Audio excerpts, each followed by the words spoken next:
हम कोरे बक्की झक्की तो नहीं हैं। कहीं हम आलसी, बातूनी और कोरे बक्की झक्की अकर्मण्य ना बन जाएं। इस बात पर तीव्र दृष्टि रखने की परम आवश्यकता है।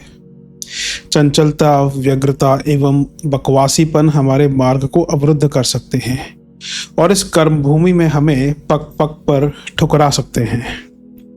वासनाएं, चिंताएं, काल्पनिक भय हमारे मार्ग को अवरुद्ध कर सकते हैं, हमारे अध्यवसायों को शिथिल बना सकते हैं। जीवन में दुख तकलीफें तो आती ही रहेंगी, किंतु इनसे हमारी आत्मा की शांति भंग नहीं होनी चाहिए। संसार में ऐसा कोई कर्म नहीं जिसे तुम संपादित ना कर सको। जिस बुद्धि, जिस सामर्थ्य, जिस प्रतिभा को देखकर तुम चकित हो उठते हो, वे सब तुम में भी बीज रूप में मौजूद हैं। तुम अपनी शक्तियों से जिसकी याचना करोगे वही मिलेगा। यदि तुम सुख समृद्धि की याचना करोगे तो तुम्हें सुख और समृद्धि मिलेगी।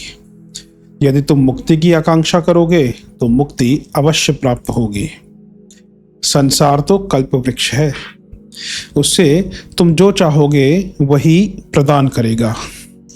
तुम विभूति के लिए हाथ पसारोगे तो वही तुम्हारे लिए रत्नाकर, वसुंधरा और हिमालय के मुक्तामणि खोल देगा। तुम आनंद प्राप्ति के लिए अनुरोध करोगे तो वही तुम्हारे लिए स्वर्ग बन जाएगा। जो उसे हरा भरा क्रीड़ा स्थल देखने के आदी हैं, उनके लिए नित्य शाश्वत तथा आनंद धाम बन जाएगा।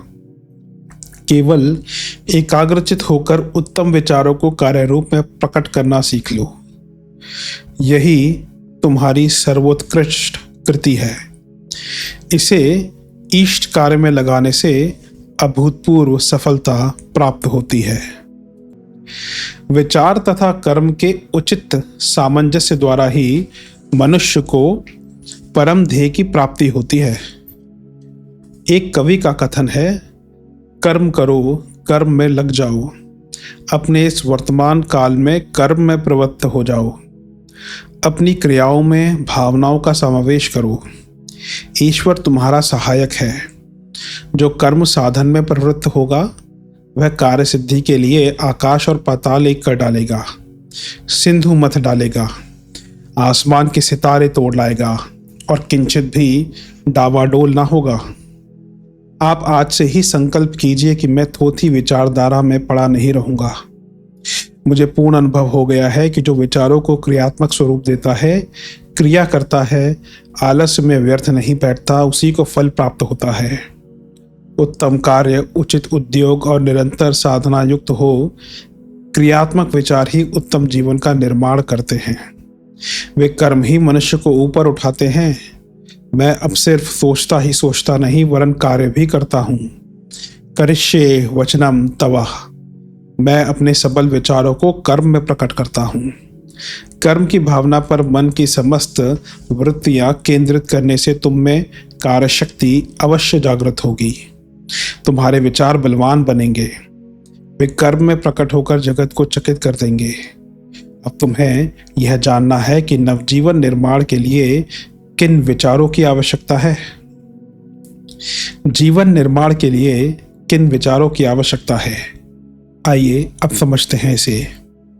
मनःशास्त्र का विषय है कि जिन विचारों पर हम विश्वास करते हैं, पुनः पुनः चिंतन करते हैं, बार बार हृदय पटल पर लाते हैं, चबाते हैं, सांस लेते हैं, जिन्हें हम मन के अव्यक्त प्रदेश में ग्रहण प्रवेश करा देते हैं, वे ही हमारे अंतःकरण की नींव हो जाते हैं। कुटिल एवं असत्य विचार से मुक्ति का सरल उपाय सुविचार की भावना को दृढ़ करता है।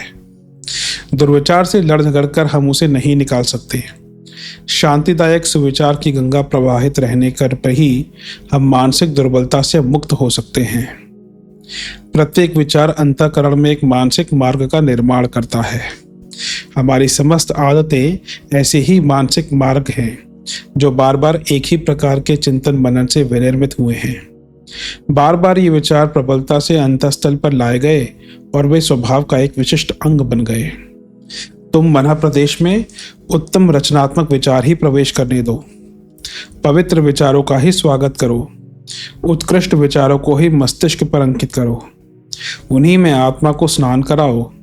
जो प्रेम के, ईश्वर के, नीति के विरोधी विचार हो उन्हें निकाल दो, उन्हें देश निकाला दे दो। अपनी भ्रमित बुद्धि को ईश्वरीय विचारधारा में परिवर्तित कर दो। जब तुम्हारे विचारों का केंद्र भगवान होंगे तो सुनिश्चित दिशाओं में ही हृदय का विकास होगा। संसार के अन्य उत्कृष्ट शक्ति संपन्न महापुरुषों ने जो अद्भुत कार्य किए हैं, विचार कला ब्रह्मज्ञ के लिए उन कार्यों का संपादन करना कदापि दुष्कर नहीं है। विचार करो, सोचो, तुम किस तत्व में, किस बात में, किस दशा में पिछड़ रहे हो। पीछे रह जाने का क्या कारण है? तुम उसे कितने अंशों में पूर्ण कर सकते हो? तुम्हारे मार्ग में कौन कौन बाधाएं उपस्थित हैं? तुम गिली मिट्टी के नष्ट हो जाने वाले पुतले नहीं हो, कागज की नाव नहीं हो, रक्त के थैले नहीं हो, निर्जीव मुर्दे सदृश नहीं हो, केवल देह नहीं हो, आकार प्रकार ब्राह्म चमक दमक नहीं हो। तुम तो अजर अमर आत्मा हो, शक्ति के महासागर हो। तुम सत्य हो, स्वतंत्र हो, शिव हो, कल्याण हो, बलवान हो। तुम आनंदमय हो, पूर्ण निर्दोष हो, स्वच्छ और पवित्र हो। तुम्हें ज्ञात होना चाहिए कि शक्ति ही जीवन है, शक्ति ही धर्म है। परमेश्वर इस शक्ति का पुंज है। तुम परमेश्वर के राजकुमार हो, अतएव तुम्हारी पैतृक संपत्ति शक्ति ही तो है। शक्ति तुम्हारे अंतर तथा ब्राह्म अंगों में पूर्णतः व्याप्त है। शक्ति तुम्हारे रोम रोम में संचार कर रही है। तुम्हारे नेत्रों में उसी शक्ति का प्रकाश है। अनंत शक्ति का विशाल समुद्र तुम्हारे पीछे है। निर्बलता, निराशा, भय तथा चिंता के सब संशयदायक विचार हृदय मंदिर से निकाल दो और शक्ति के विचारों में लवलीन हो जाओ। परमेश्वर ने सबको समान शक्तियां प्रदान की हैं। ऐसा नहीं कि किसी में अधिक, किसी में न्यून हो, किसी के साथ खास रियायत की गई हो। परमेश्वर के यहाँ अन्याय नहीं है। समस्त अद्भुत शक्तियां तुम्हारे ही शरीर में विद्यमान हैं। तुम उन्हें जागृत करने की कष्ट नहीं करते, तुम उन्हें जागृत करने की चेष्टा नहीं करते। कितनी ही शक्तियों से कार्य न लेकर तुम उन्हें कुंठित कर डालते हो। अन्य व्यक्ति उसी शक्ति को किसी विशेष दिशा में मोड़कर उसे अधिक परिपुष्ट एवं विकसित कर लेते हैं। अपनी शक्तियों को जागृत तथा विकसित कर लेना अथवा उन्हें शिथिल, पंगु, निश्चेष्ट बना डालना स्वयं तुम्हारे हाथ में ही तो है।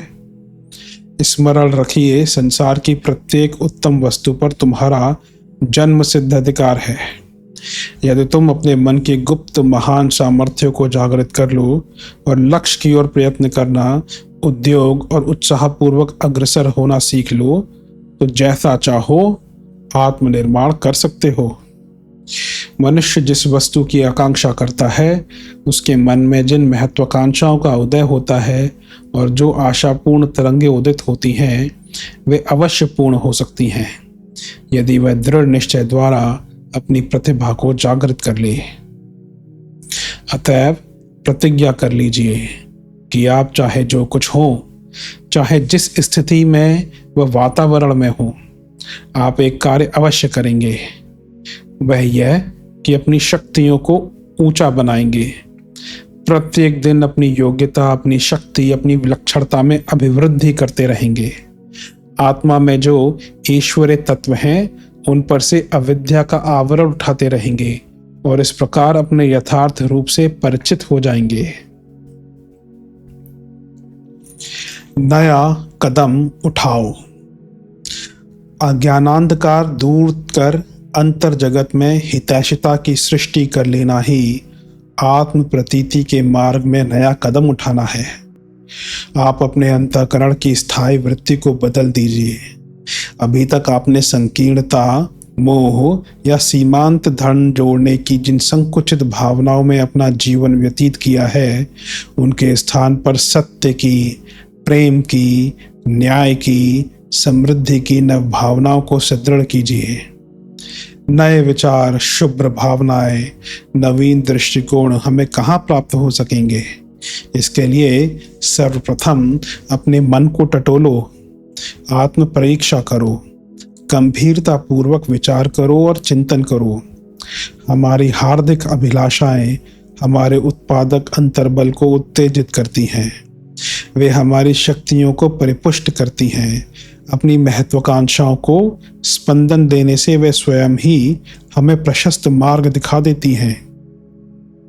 उत्तम ग्रंथों का अध्ययन कीजिए, उनमें अपने प्रश्नों के उत्तर खोजिए, सत्संग कीजिए। तुम चाहो तो नए विचारों से चित्त को नया बना सकते हो और जीवन में परिवर्तन कर सकते हो। शरीर की विभिन्न व्याधियों को दूर करने के लिए सुंदर और मनोहर विचारों के अतिरिक्त अमृतोपम अन्य औषधि नहीं है। मन के विचारों ने ही तो हमें बनाया है।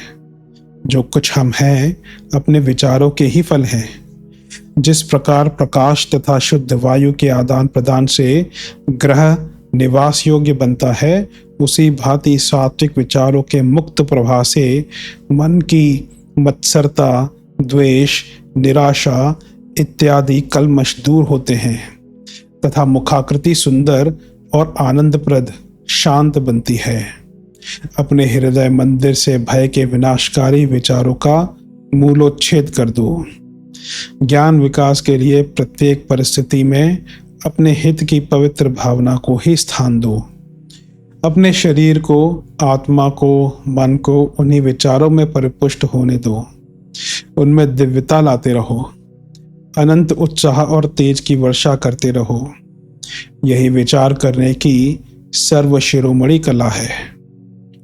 विचारों को सुदृढ़ करने की वृद्धि। जिन विचारों का प्रभाव जितना ही शीघ्र गुप्त मन में पहुंचाया जा सकता है, उतना ही शीघ्रता से लाभ होता है।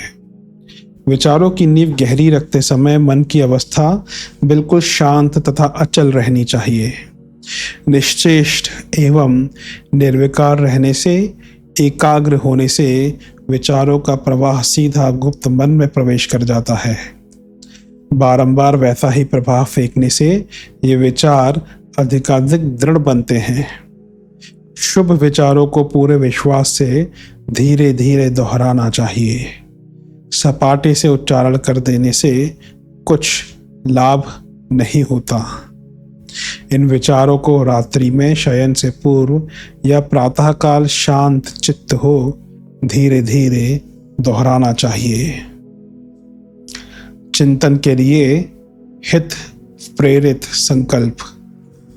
शरीर को निष्क्रिय करके एकांत स्थान में मन से समग्र विचार हटाकर निम्न संकल्पों पर चित्त एकाग्र करो।